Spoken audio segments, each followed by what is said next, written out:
আল্লাহর বান্দা, মানুষ তো সবাই, তবে সবাই তো মুমিন না।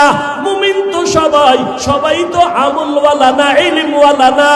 আমলওয়ালা তো সবাই, তবে সবাই তো তাকওয়াওয়ালা না। এরে আল্লাহর বান্দা, জমিনে কুকুরের অভাব নাই। কে বানাইছেন কুকুর? আমার আল্লাহ। তবে সব কুকুর তো দামি না। রাস্তায় ঘুরি, মাঝে মাঝে যাই, অনেক পাগল দেখি ইংলিশে কথা কয়, আরবিতে কথা কয়। চিন্তা করলাম ব্যাপারটা কি? পাগল আবার ইংলিশ শিখছে নি, আরবি শিখছে নি? খুঁজা দেখলাম না না, তাহলে পাগল আবার আরবি কেন কয়? খুঁজা বের করলাম, মাদ্রাসার ভালো ছাত্র ছিল, বেয়াদবি কইরা রাস্তার পাগল হয়েছে। স্কুলের ভালো স্টুডেন্ট ছিল, শিক্ষকের সাথে বেয়াদবি করে রাস্তার পাগল হয়ে গেছে। ও আল্লাহর বান্দা, মানুষ তো সবাই, তবে সবাই তো মুমিন না। মুমিন তো সবাই, সবাই তো আমলওয়ালা না, ইলমওয়ালা না। আমলওয়ালা তো সবাই, তবে সবাই তো তাকওয়াওয়ালা না। এরে আল্লাহর বান্দা, জমিনে কুকুরের অভাব নাই। কে বানাইছেন কুকুর? আমার আল্লাহ। তবে সব কুকুর তো দামি না। আসহাবে কাহাফের সাথে যেই কুকুরের সম্পর্ক, ওই কুকুর নবী বলেন জান্নাতি। পিপিলিকা আছে আপনার ডানে বামে কোটি কোটি, একটা পিপিলিকারও দাম নাই। সবই তো আল্লাহ বানাইছেন। তবে ওই পিপিলিকাটা দামি। সুলাইমান নবীর সাথে যার যোগাযোগ আছে, নাই? গরু আছে আপনাদের ফেনীতে, অভাব নাই, কিন্তু ওই গরু দামি না। তবে ওই গরুটা দামি। মুসা নবীর সাথে যেই গরুর সম্পর্ক, সূরা বাকারার মধ্যে ঘটনা আছে। উটনি, উট সব আল্লাহর বানানো, তবে সব উট আর উটনি দামি না। আমার নবী যে উটে সাওয়ার হইছেন, ওই উট বড় দামি। সালেহ আলাইহিস সালামের সাথে উটনির সম্পর্ক হয়েছে, ওই উটনি দামি। জাতীয় মাছ খাই ইলিশ, কয় না, মাছ তো সবই আল্লাহ বানাইছে, ওই মাছ একটাও দামি না। ইউনুস নবীরে যেই মাছ পেটে ধারণ করেছেন, ওই মাছ আল্লাহর জান্নাতে যাবে। ছাত্র তো সবাই, আমিও ছাত্র। একটু আগে কিন্তু আমার এক সাথী ভাইয়ের কথা বলছি, তিনিও কিন্তু ছাত্র। সবাই তো আল্লাহর কাছে প্রিয় না, সবাই তো মায়ের কাছে প্রিয় না, সবাই তো ওস্তাদের কাছে প্রিয় না, সবাই তো উলামায়ে আহলে হকের কাছে প্রিয় না। এরে নবীর আশিক উম্মতেরা, ও যুবক, ডাক্তার হও, ইঞ্জিনিয়ার হও, স্কুলে পড়ো, কলেজে পড়ো, ভার্সিটিতে পড়ো, চাকরি করো, ব্যবসা করো, দোয়া করি ডাক্তার হও, ইঞ্জিনিয়ার হও, প্রফেসর হও।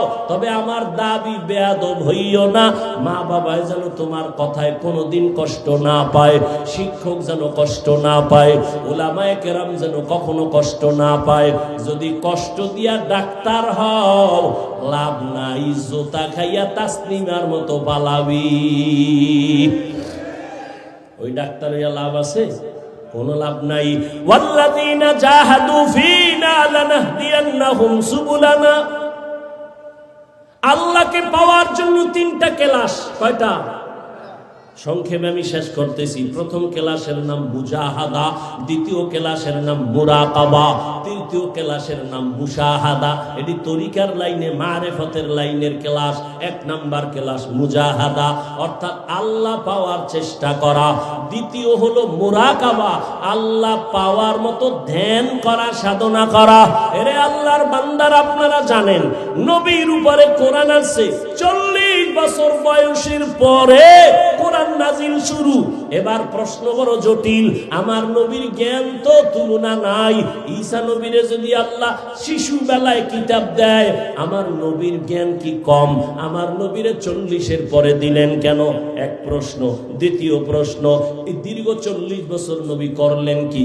বাইতুল্লাহ ছাইরা ওই উঁচু হেরা পাহাড়ে গুহার মধ্যে যাইয়া আল্লাহর ধ্যানে সময় কাটায়। সপ্তাহকে সপ্তাহ, মাসকে মাস। ওই সময় নবীর সহধর্মিনী, আরবের ধনাঢ্য নারী, গুণবতী, রূপবতী আম্মা জান খাদিজা রাদিয়াল্লাহু আনহা, মহিলা মানুষ, নাস্তা বানাইয়া আমার নবীর ওই পাহাড় বেয়ে বেয়ে বেয়ে বেয়ে উপরে উঠা আমার নবীরে দিতেন। আম্মা জান আয়েশা বলেন, আমি মাঝে মাঝে দেখতাম আমার হুজরায় বসে নবী গুনগুন করে কান্না করেন। আমি আয়েশা ভয় পেয়ে গেছি, ইয়া রাসূলুল্লাহ আমার কোনো বেয়াদবি হইল নাকি, কাঁদেন কেন?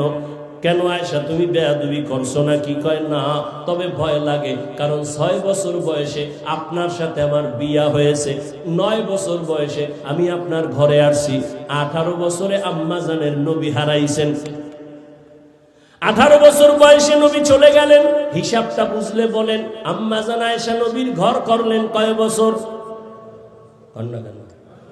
9 বছর। এই 9 বছর, এখন তো আমগো বোনের 18 বছরের বিয়েই হয় না, আর আম্মা জান আয়েশার 18 বছরে নবী চলেই গেলেন, 9 বছর ঘর করলেন, 18 বছরের কন্যা, 18 বছরের নারী নবীর ঘর করলেন 9 বছর। কি পাইলেন? আম্মা জান বলেন 2000-এর উপরের হাদিসের হাফেজা হয়ে গেছে। নবী আমার কোনো বেয়াদবি কয় না, না তো কেন আপনি কাঁদেন? মায়ার নবী বলেন, ও আয়েশা তুমি বুঝবা না। কি? তুমি আমার সুখের সময়ের বিবি, কিন্তু আমার দুঃখের একটা সময় ছিল তুমি দেখো নাই, যেদিন আমার চারদিকে দুশ্মন, আমি আব্বু বলে ডাকতে পারি নাই, একটা দিন আমি আম্মুর আদর নিতে পারি নাই, চতুর্দিকে দুশ্মন। ওই সময় আমার একমাত্র সহযোগী খাদিজা আমার জন্য যা করেছে, আমি ওগুলো মনে পড়লে চোখের পানি ধরে রাখতে পারি না। ও হেরা পাহাড়ে যাইয়া খাদিজা নাস্তা দিত, আমি দাওয়াত দিয়া বাসায় এসে যখন সালাম দিতাম, আসসালামু আলাইকুম ইয়া আহলাল বাইত, দরজা খুলে যাইতো রাতের গভীরে। ও খাদিজা আপনি কি ঘুমান না?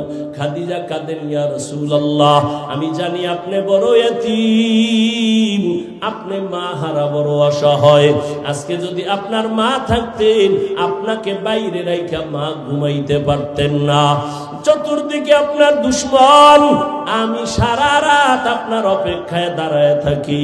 ও আয়েশা, খাদিজা আমার কত যে আপন। ওই সময় আমি গরিব, তার সব সম্পদ আমারে হাদিয়া দিছে। আমার বংশের লোকেরা আমাকে একদিন আর দুদিন না 3টা বছর শিয়াবে আবু তালিবে গৃহবন্দী করে রাখছে, পানি দেয় না, খানা দেয় না, আমি গাছের পাতা চিরা চিরা খাইয়া আমার ক্ষুধা নিবারণ করি। ওই সময় আয়েশা সব ছাইরা আমার মোহাব্বতে তিনিও আমার সাথে আয়েশা রাত দিন কাটায় গাছের পাতা চাবায়। ওই খাদিজার কথা যখন মনে হয় আমি চোখের পানি ধরে রাখতে পারি না। প্রশ্ন হলো, বাইতুল্লাহর দাম বেশি না হেরা পাহাড়ের দাম বেশি? বলেন না কেন? বাইতুল্লাহ কোরআনের আয়াত দ্বারা, ইন্না আউয়ালা বাইতিন